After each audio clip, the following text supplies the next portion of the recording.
송생과학 송쌤입니다. 오늘은 2학년 6단원 물질의 특성에서 혼합물의 분리에 관련된 중학교 학령진단 문항을 풀어보도록 하겠습니다. 2013년도부터 2019년도 문항을 해설하고자 하고요. 코로나 사태로 인해서 2020년도에는 중학교 학령진단이 실행되지 않았습니다. 자, 기출문항을 분석해 볼 텐데요. 중류법을 이용한 것이 3문항이 나왔고요. 밀도차를 이용한 것이 1문항이 나왔습니다. 재결정이나 크로마토그래피 같은 경우는 아쉽게도 문항이 나오지 않았습니다. 그럼 한번 풀어보도록 하겠습니다. 다음은 혼합물을 분리하기 위한 실험 과정이다.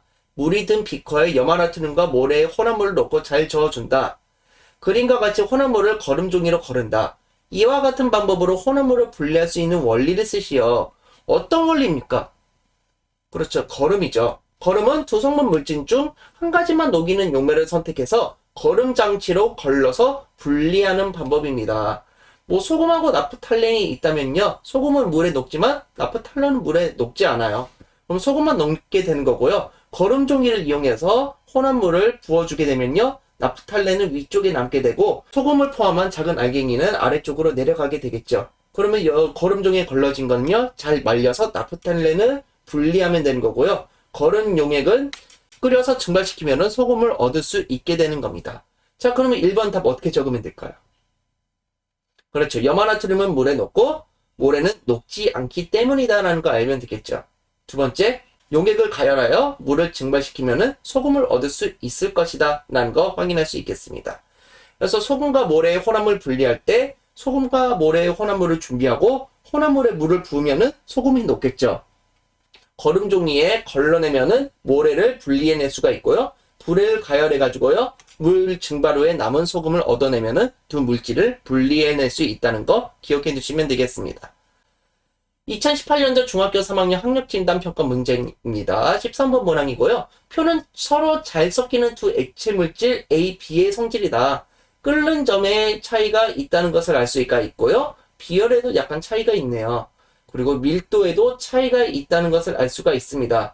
A와 B의 혼합물을 분리할 수 있는 실험 장치로 가장 적절한 것은 우선 서로 잘 섞이는 물질이라는 거죠. 그럼 밀도차를 이용해서 분리해낼 수 없다는 것을 알 수가 있고요. 섞여 있기 때문에 지금 비열이 큰 의미가 없습니다. 결국에는 끓는 점의 차를 이용한 분리를 이용해야 하는 건데 이런 것을 가장 적절하게 활용할 수 있는 것은 답은 2번이라는 것을 알 수가 있죠.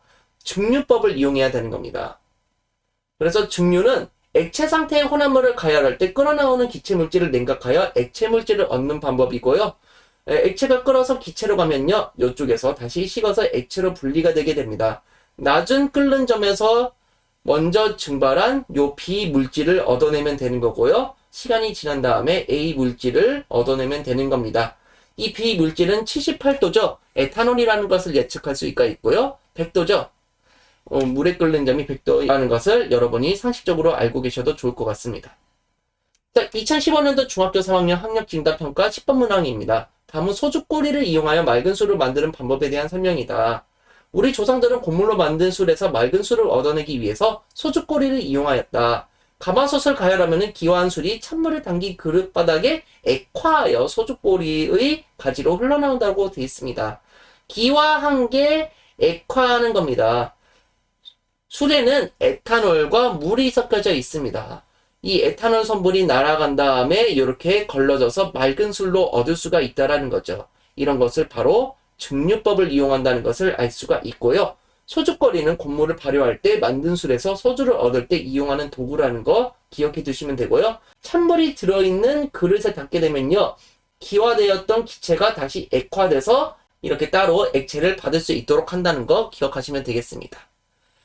자, 2017년도 중학교 3학년 학력진단평가 13번 문항입니다. 다음은 사금을 얻는 과정입니다. 모래와 금이 섞인 혼합물을 그릇에 담고 흐르는 물 속에서 살살 흔들어주면요. 금은 그릇에 남게 되고 모래는 물과 함께 떠내려간다는 것을 알 수가 있죠.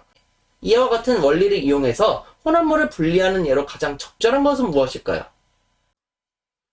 자, 우선 사금 채취가 뭔지를 알아야 되는데 사금이 섞인 모래를 그릇에 담아 물속에 흔들면요. 밀도가 작은 모래나 흙은 물에 씻겨 나가지만 밀도가 큰 금만 남는다는 것을 알 수가 있습니다. 금의 밀도가 약 19.3이 됩니다. 그래서 밀도가 매우 큰 물질이라는 것을 알 수가 있고요. 밀도차를 이용하면 분리할 수 있는 예를 잘 골라주면 되겠죠.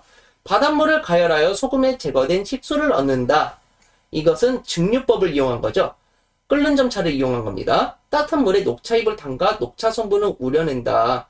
곤물을 발효시켜 얻은 탁한 수를 가열하여 맑은 소주를 얻는다. 이것도 증류법을 이용한 겁니다. 녹차 성분 중에서 물에 잘 녹을 수 있는 물질이 용해가 된다는 것을 확인할 수가 있죠. 불순물이 섞인 천일염을 물에 녹였다가 냉각시켜서 정제소금을 얻는다라고 되어 있습니다. 높은 온도에서는 잘 녹아 있다가 낮은 온도로 냉각을 시키면은 용해도 차가 발생을 하겠죠. 그러면서 소금을 얻어내게 된다는 것입니다. 그래서 이런 것은 용해도 차를 이용한 재결정의 원리라고 볼 수 있겠습니다. 벽시에 소금물을 담가 속이 꽉 찬 벽시와 속이 빈 축정이를 분리한다. 이것이 바로 밀도차를 이용한 분리라고 볼 수 있겠습니다. 그래서 답은 5번입니다.